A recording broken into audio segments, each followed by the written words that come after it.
I deal with clients that make $25,000, clients who make $25 million a year. And y'all tell me I'm working too hard because I'm trying to build something that's going to be sustainable, and I'm not building no hustle. I'm building an enterprise that I can really leave for my kids' kids to be able to eat off of one day. And that, again, you can't skip no steps to get there, y'all. Right. Secure your salary and your 9 to 5, and then build the business. Every generation blames the one before it for its problems that they facing.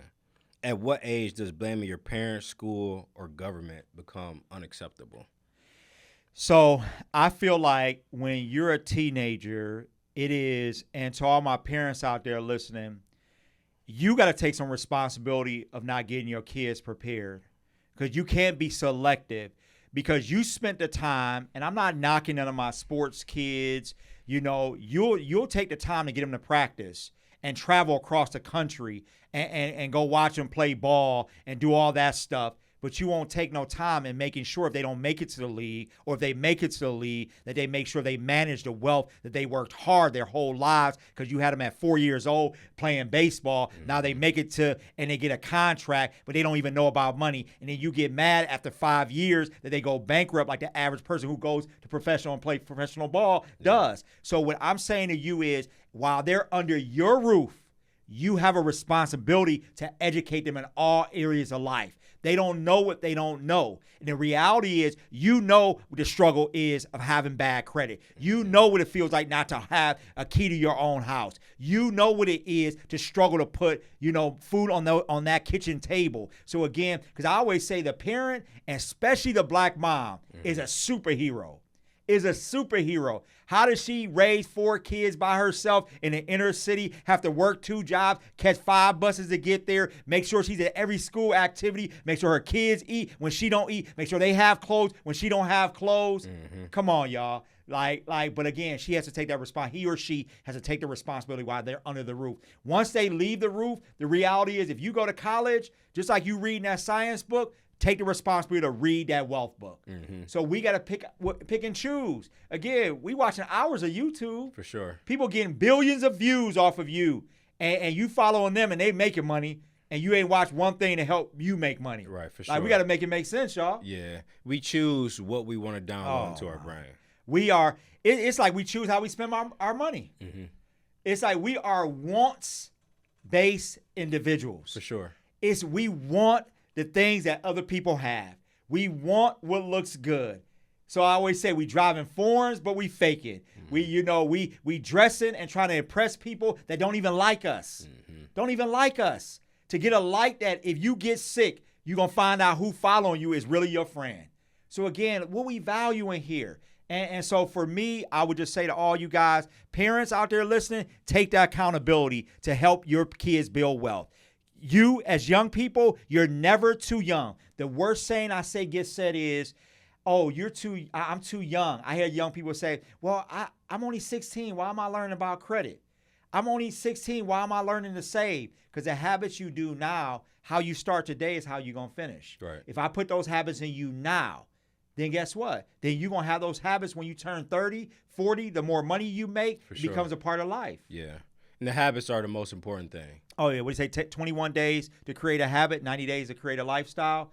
And I'll say this, and for all y'all out there listening, if the first 21 days going to that gym is very hard, but in 90 days, it truly does become a part of your lifestyle. Yeah. Your eating habits, 21 days, oh, man, I really want that cheeseburger from where. But if I go ahead and eat that healthy food, 90 days, it becomes a habit. It's just like your money, man. Yeah. And y'all got to stop being impulse buyers, man. The reality is we got to have things that appreciate and not depreciate, things that add value and leave true legacies for our family. We have to own something. Because one thing I always say as a Christian man, God ain't making no more land. Right. So we better buy assets. He's not making no more. You ain't going to see another, earth right next to earth. And you're going to be able to skip over there. You're going to build a bridge over there. It's not happening, y'all. Yeah. So again, what we waiting on? Yeah. I think that a lot of people, they rather show their wealth. Real estate, yeah, you can show the house that you live in. You know what I'm saying? But I can show the Rolex even easier, or the Mercedes, or the designer shoes. So people rather show what they have than actually have something that is an asset and is building that long-term wealth. But the power, when I met my wife, and she know, I'll say it from here because she talks about it when we go out and speak as a couple. The power is knowing that you can. Right. That's the real power. Right, that's the real flex. And when she used to sit in the car with me, we would pull up. We're traveling the country. We're in certain cities. Somebody pull up in a Lamborghini, and in my heart, I'm not. I promise, because y'all gonna be like, oh, he brat. I'm not. But I'm gonna be honest. I sit there knowing if I really want that, I could drive that. Yeah. But the real power is knowing that I can. It's not having it. Because having it and knowing that's all you can afford, and then it negates you from being able to really build assets. Mm-hmm. Because some of us have things. You are driving your future. You are driving your assets. That Range Rover, and again, you got a Range Rover, but you still renting. Yeah. That is the investment, y'all. Yeah. That's the investment. On that trip, that's the down payment on your house. For sure. So again, we got to pick and prioritize as well on what things we should be doing. And understanding, set the goal. So I'm not saying, because some people say, well, Larese, you're always beating us up.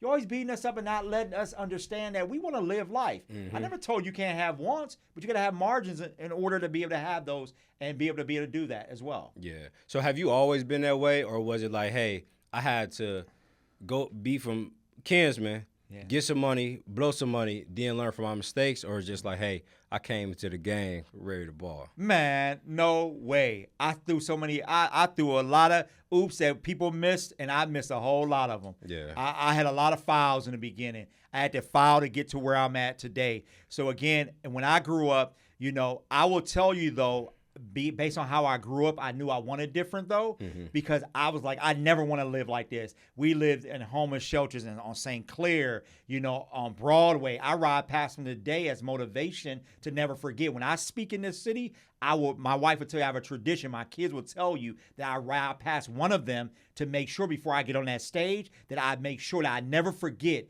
That's how I got here, and it's somebody out there that needs this information so that they don't have to go through it futuristically as well. Yeah. So again, for me, growing up that way, having times where the only thing in the refrigerator was baking soda. I don't know if y'all remember that box of baking soda. They kept it fresh. Box in the back. That orange box. And you're like, how long was that in there? But it was the only thing in the refrigerator, and not knowing and stomach hurting, going to sleep. I knew I didn't want to live like that. And then when I went away to college, I didn't realize that credit cards, you actually had to pay them back. Yeah. Nobody taught me about that. So it's like I got credit cards, that table they had, and you could sign up for 5 credit cards at one time. And I didn't have no money. I had nobody I could call back at home. So those credit cards actually helped me survive in a lot of cases while I was going to college. And what I did was I left credit card with 5 figures of credit card debt when I left college. Yeah. So it taught me a valuable lesson. So I had to learn the hard way. But I realized, though, when I started teaching, I said, well, you know what? I'm going to make sure people never go through what I went through in life growing up and while I was in college and I was young and trying to figure it out. Okay. So in regards to credit cards, there's 2 schools of thoughts. Absolutely. You have your Dave Ramsey that think that no credit cards. Credit cards the devil. No credit cards. Yeah. And then you have other people that say, hey, use them as a tool to leverage in order to get to where you want to go. Yeah. What's your philosophy? My philosophy is use them to leverage where you're going. Okay. But also, I will say that I would say on the Dave Ramsey side, if you don't know, you know yourself. So stop listening to these videos and you know yourself and you have no discipline. And you know you're going to spend those credit cards on things that add no value to your bottom line. You're going to create liabilities. Then you stay away from credit cards. Okay. So be clear, you stay away from credit cards. Everybody else, if you know you've gotten to the point, because people ask me all the time, like, well, why are you teaching the foundational stuff? Because I tell people I deal with clients that make $25,000, clients who make $25 million a year. Yeah. And the reality is, one thing I've learned is that mindset, when that mindset is not in place, it don't matter how much. Remember, it's not a money problem. It's a mindset issue. So again, I would say to you, if you know you're not disciplined and you don't have the foundational things in place, stay away from credit cards. But if you're ready and you have the foundation, use other people's money to make more money. Right. So leverage them, but you got to make sure, because the worst thing I could do is give somebody advice to go get a business loan, to get a business credit card, and they have bad personal habits. Because bad personal habits absolutely equate to bad business habits. For sure. So again, if you ain't disciplined, stay away from them, and don't say this podcast made you go apply for them. So from my point of view, I believe that having a cash system. So I like Dave Ramsey's budget every dollar. Yeah. All right. Sure. Every dollar should have a name. Yep. So I think that once people can learn how to financially be responsible with cash, Yes. then we can start leveraging credit. That's right. But like you said, the credit cards and the loans that y'all are using, they have to be to get more money. They can't be to buy clothes or to go on vacation, because that doesn't give you a return on your investment. It has to be to create margin. Everybody out there listening, what I want your goal to be is, we always put steps to goals. I want the goal to be is create margin. Margin is meaning that you have more money than you have bills. It's that simple. Mm-hmm. More money than you have bills. And if you have margin, the power of that, imagine when you have, let's talk straight. Now, you're going to make me talk straight. Let me sit up real quick. When you have a little money, you walk a little different. For sure. Don't act like you don't. For sure. You got a different swag, right? When y'all walk into work and you got a little margin, you walk through work like, I wish you would today. Yeah. I wish you would. Yeah. Payday. Payday. Oh, people get arrogant. Look. You popping your collar that day, like, sure. Because it does something to you. And the feeling that it gives you, I never understood when my grandmother said peace is more valuable than money. But the reality is money brings you peace. Sure. Like, so when you have that margin in your life, you react different. I feel like it impacts your health. Mm-hmm. It impacts your mindset.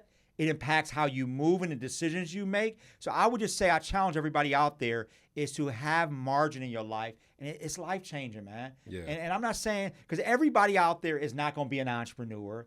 Some people will never be a homeowner. So again, it's like people are like, well, Larese, I feel like you're teaching people against this stream. Well, stop thinking that everybody. Most people, if everybody was an entrepreneur, who's going to work for you? Right. If everybody owned a business, if 100% of people who live in this world owned a business, where the workers at? Right. Somebody has to work, and most people don't have vision to become an entrepreneur. Yeah. They don't have the work ethic to become an entrepreneur. They don't have enough tears to cry to be an entrepreneur. Yeah. They don't have the wherewithal to stay up all night to be an entrepreneur. Mm-hmm. That's what it really takes, y'all. For sure. And the thing is with entrepreneurship and like being a worker, like our generation, like millennials and Gen Z, we look at working as a bad thing. Like, oh, you got to 9 to 5. And I'm trying to tell people, like, the smart thing is secure your salary and your 9 to 5, and then build the business. Speak it. You know what I'm saying? So what's the thing? It was all over social media. Fire your boss. Yeah. Every time I saw it, I would delete it. Yeah. And no disrespect, if that's your name of your book, name of your company, fire your boss. Because it's bad information. For sure. You got people going to work actually quitting their jobs and have no money in savings, have no money in their investment, and they're losing their house because they fired their boss. Yeah. They started a business broke with no strategy, with no business plan. Mm-hmm. And then they wonder when I see them in the streets, well, Reese, it didn't work. Well, what was the business plan? I don't know. Who was your market? I don't know. Who was your competition? I don't know. Mm-hmm. So again, understand, they say, you playing chess, not checkers. For sure. It's strategy to it. Put the plan in place before you jump off the porch, like they say. Yeah. So again, it's like I don't believe in that. It's like you know you too much behind on your mortgage. You talking about fire your boss. Yeah, because they want a quick come up. They believe that God got me. People love that one. So look, you sitting there on your couch talking about God gonna send me a job, but you never apply for one. Right. Nobody's calling you. Right. Nobody knows that you want a job. It's the same thing. You have to give God something to work with. For sure.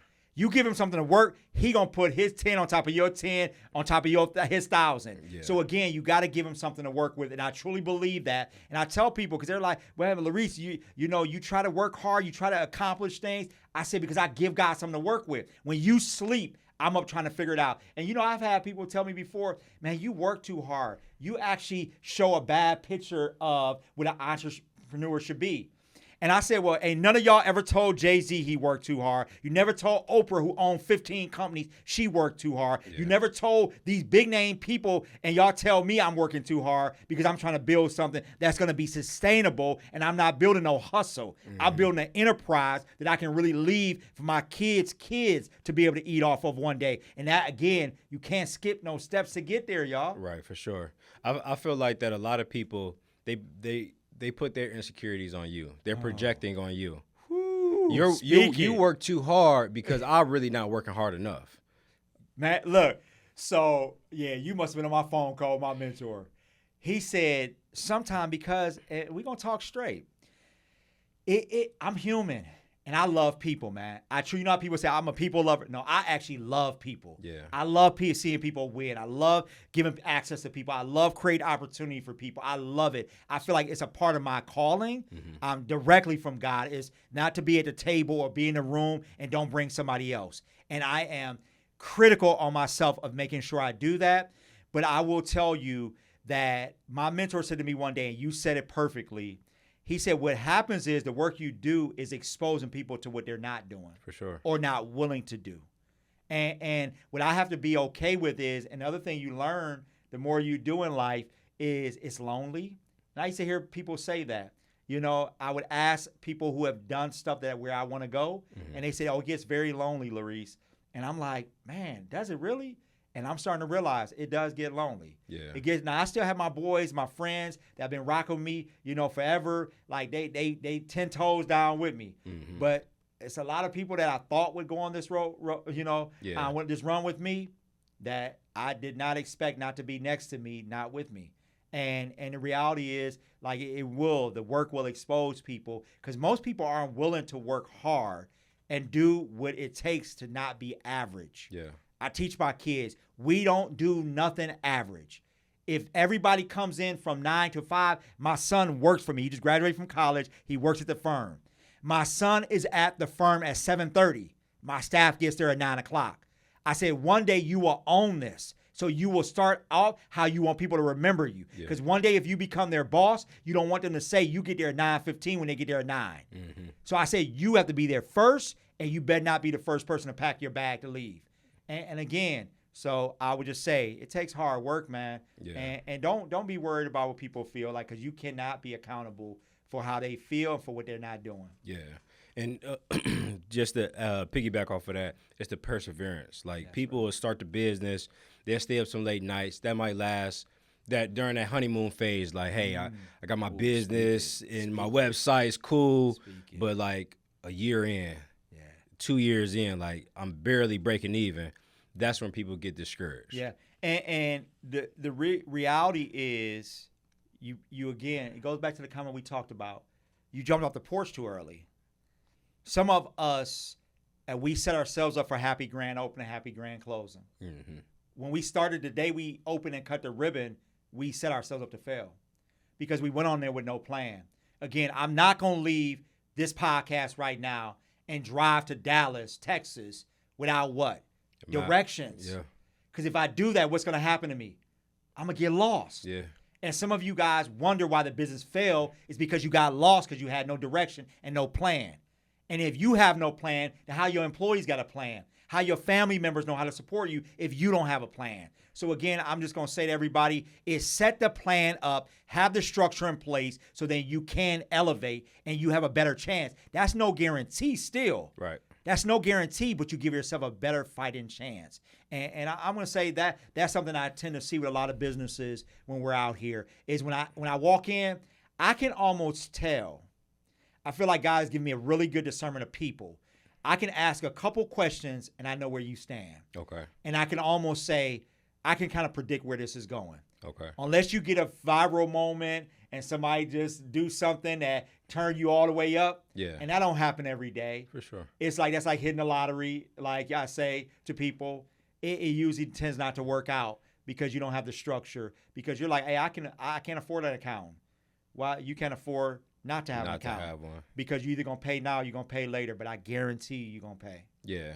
And another thing I want to add to that. So you have the plan. Just say you have your job. People have their job, and then they have their business plan. That's right. I say don't quit your job until you have a proven plan. Like, you need to make money. Because everything's not going to work according to plan. That's right. So I always say be 1 foot in, 1 foot out. I'll say keep your 9 to 5 until you can't afford to work there anymore. That's right. And just say you make $60,000 on your job. When your business is bringing in $90,000 and you're losing money from your business, that's when it's like, hey, it's time for me to step away from work because I'm losing money being here. That's right. And And you'll know in your heart of hearts. What I always say is, again, I can't run from who I am. As a spiritual man, it's something in your gut. Everything starts going wrong. Because what it really is God is removing you from where you need to be. So it's like he's doing stuff. Like stuff just start happening. Like you start not getting along with your boss. Like things just ain't working out at work. And it's like almost a thing like he's not pushing you out. Yeah. And you'll start to feel that. And I'm telling you, you'll know it'll be a thing. Like you said, the proven plan will be working. You're losing money, and that sort of stuff will start to happen, and it'll just start to align itself. And some of you guys are too loud in life, so you can't hear nothing. Like everything is like everything around you. You want a lot of people around you. You don't ever listen to people who's giving you advice. It's loud. It's just loud. Yeah. Sometimes you got to get quiet. When I'm doing something and I'm creating something, I'm trying to implement something, I get quiet. So I don't miss what he's saying to me. Yeah. And some of you guys, y'all got to know how to get quiet. You don't even like yourself enough to get quiet. Yeah. I listened to his name is Dr. Wayne Dyer. He does like self-development. And he said God's only voice is silence. Ooh, speak. Yeah. Speak. So sometimes you do need to remove yourself from particular situations and people and the distractions in order for you to actually hear and understand what your next move should be. That's absolutely right. So I'm getting ready to speak at InvestFest, and then they call me back and say, we want you to do it 2 days. And so right away I said, what I'm going to do is I'm going to go away for a week because I can't have the day-to-day distractions because I know anytime God gives me a stage like that it's an assignment. And what I can't do is abort his assignment. And because I feel like he'll take the opportunity away from me, that if those people are there, I got to give them something that's going to help change their life. So I know I can't do that on my own 2 feet and my own power. So I need to really go away, get quiet, get silent, and let him tell me what I need to be teaching. So it's times like that in life when you open that, that's a big decision, leaving your job and you have kids and you have a family that depend on you to open a business. And you doing it and you ain't never heard nothing. You have not talked to a mentor, not talked to somebody in the industry. You've not went to a course about that industry, but you say you're going to be the best. Right. You're going to be the best with no information? Hopes and dreams. Yeah. So it got real quiet because y'all know what I'm talking about. For sure. No.